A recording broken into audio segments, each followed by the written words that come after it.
నమస్తే, నేను Vamshi. Welcome to the point. భారత జీడిపిని చూసి పశ్చిమ దేశాలు కంగు తింటున్నాయా అంటే అవుననే సమాధానమే వినిపిస్తుంది.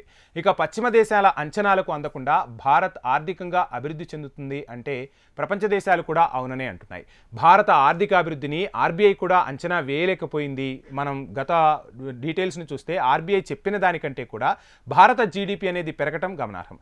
ఒకసారి మనం మూడో క్వార్టర్లో అసలు ఏం జరిగింది అనేది చూసుకుంటే, మూడో క్వార్టర్లో ఆర్బీఐ 6.4గా భారత జీడిపి ఉంటుందని అంచనా వేస్తే భారత ఆర్థిక వృద్ధి రేటు మాత్రం 8.4%గా నమోదై ఆర్థికవేత్తల్ని కంగు తినే పరిస్థితికి తీసుకొచ్చింది.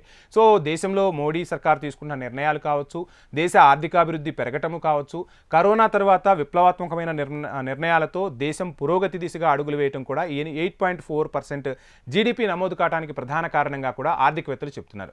ఏదేమైనా ఇది ఒక శుభ పరిణామంగానే చెప్పాల్సి ఉంటుంది.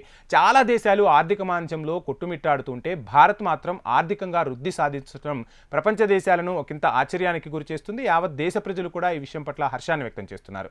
ఇక ఈ విధంగా భారత్ అభివృద్ధి చెందుతూ ఉంటే పశ్చిమ దేశాలు మాత్రం భారత్పై అక్కసు వెళ్ళగక్కుతున్నాయి. భారత్ చూడాల్సింది, చూపించాల్సింది జీడిపి కాదు, జీవీఏ చూడాలని పశ్చిమ దేశాలు అంటున్నాయి. అసలు జీడిపి అంటే ఏంటి? పశ్చిమ దేశాలు భారత జీవీఏనే ఎందుకు చూడాలని వాదిస్తున్నాయి?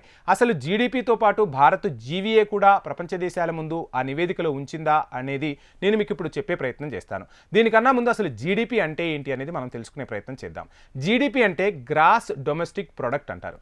అదేవిధంగా జీవీఏ అంటే గ్రాస్ వాల్యూ యాడెడ్ అంటారు. ఇవి రెండే ఆర్థికంగా ఒక దేశం ఎంత అభివృద్ధిలో ఉంది, ఎంత తిరోగమనంలో ఉంది అని చెప్పేందుకు ప్రాథమిక సూత్రాలుగా ఆర్థిక నిపుణులు ఈ రెండింటి ద్వారానే అంచనా వేస్తూ ఉంటారు. అయితే భారత జీడిపి 8.4%గా ఈ క్వార్టర్లో నమోదైతే జీవీఏ 6.4%గా నమోదైంది. ఈ రెండు వివరాలను కూడా భారత్ వెల్లడించింది. కానీ పశ్చిమ దేశాల మీడియా పనిగట్టుకుని భారత ఆర్థికాభివృద్ధిని ఓర్వలేక జీడిపియే కాదు జీవీఏనే చూపించాలి అని చెప్పి వితండవాదం చేస్తున్నాయి. దీనివల్ల పశ్చిమ దేశాలకు అసలు వనగూరే లాభం ఏమిటి అంటే, భారత్ ఆర్థికంగా అభివృద్ధి చెందుతుంటే భారత్లోకి విదేశాల నుంచి పెట్టుబడులు వెల్లువలా వచ్చే అవకాశం ఉంటుంది. ఆ దేశాల నుంచి పెట్టుబడుల ఉపసంహరణ కూడా జరుగుతూ ఉంటుంది. మన పక్కనున్న చైనానే చూస్తున్నాం. చైనా ఇప్పుడు ఆర్థికంగా కుంగుబాటుకు గురి కావడంతో అక్కడ ఉన్న చాలా దిగ్గజ కంపెనీలు, ప్రపంచ దిగ్గజ కంపెనీలు, యాపిల్ లాంటి కంపెనీలు కూడా భారత్లో పెట్టుబడులు పెట్టేందుకు ఉవ్విళ్ళూరుతున్నాయి. అక్కడ ఉన్న ప్లాంట్లను తీసుకొచ్చి భారత్లో పెట్టేందుకు ప్రయత్నాలు చేస్తున్నాయి. సో దేశమే ఆర్థికంగా అభివృద్ధి చెందుతూ ఉంటే ఇక విదేశాల నుంచి పెట్టుబడులు కూడా వచ్చి భారత్కు ఇవన్నీ ఊతమైతే భారత్ ప్రపంచంలో ఆర్థిక శక్తిగా ఎదుగుతుంది, ప్రపంచ ఆర్థిక శక్తిని శాసించే స్థాయికి ఎదుగుతుందని చెప్పి పశ్చిమ దేశాలు అప్పుడే ఉలిక్కి పడుతూ ఉన్నాయి.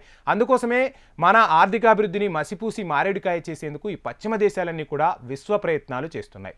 సో ఎవరు ఎన్ని ప్రయత్నాలు చేసినా భారత్ అనేది ఆర్థికంగా అభివృద్ధిలో దూసుకుపోతుంది అనేది సుస్పష్టంగా ప్రపంచ దేశాలకు తెలుసు. మిగతా కంపెనీలు కూడా ఏ దేశంలో పెట్టుబడులు పెడితే వారికి లాభాలు వస్తాయో ఆ దేశాలనే ఎంచుకుంటాయి. ఈ విషయంలో జీడిపి చూడాలా, జీవీఏ చూడాలా అనేది ఆ ప్రపంచ దిగ్గజ కంపెనీలకు తెలుసు.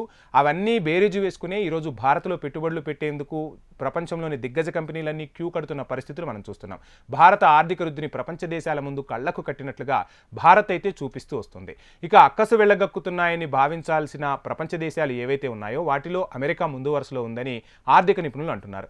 ముఖ్యంగా అమెరికా, ఐరోపా దేశాలే భారత్పై ఈ విధమైన అక్కసును వెళ్ళగక్కుతున్నాయి. సో ఖచ్చితంగా మన జీవితంలో కూడా మనం ఒకళ్ళం ఎదుగుతున్నాము అంటే అవతలి వాళ్ళు వ్యక్తిగత విమర్శలు చేస్తున్నా, లేదు అంటే చుట్టూ ఒక విమర్శల దాడిని పెంచుతుంటే ఆ వ్యక్తి వెదిగినట్టు. అదేవిధంగా దేశం పరిస్థితిలో కూడా చూస్తూ ఉంటే దేశం అభివృద్ధి చెందుతున్నప్పుడే మిగతా దేశాలు అనేవి ఆ దేశంపై రకరకాల నిందలు వేయడానికి సిద్ధంగా ఉంటాయి, పెట్టుబడులను రాకుండా అడ్డుకునే ప్రయత్నాలు చేస్తూ ఉంటాయి. ఏది ఏమైనా భారత్లోని పౌరులు వర్క్ విషయంలో కానీ, డెడికేటెడ్ విషయంలో కానీ, సంపాదన విషయంలో కానీ, తీసుకునే పాలకుల నిర్ణయాల విషయంలో కానీ ఇవన్నీ కూడా భారత ఆర్థిక అభివృద్ధికి తోడ్పాటు అందుతూ ఉన్నాయి.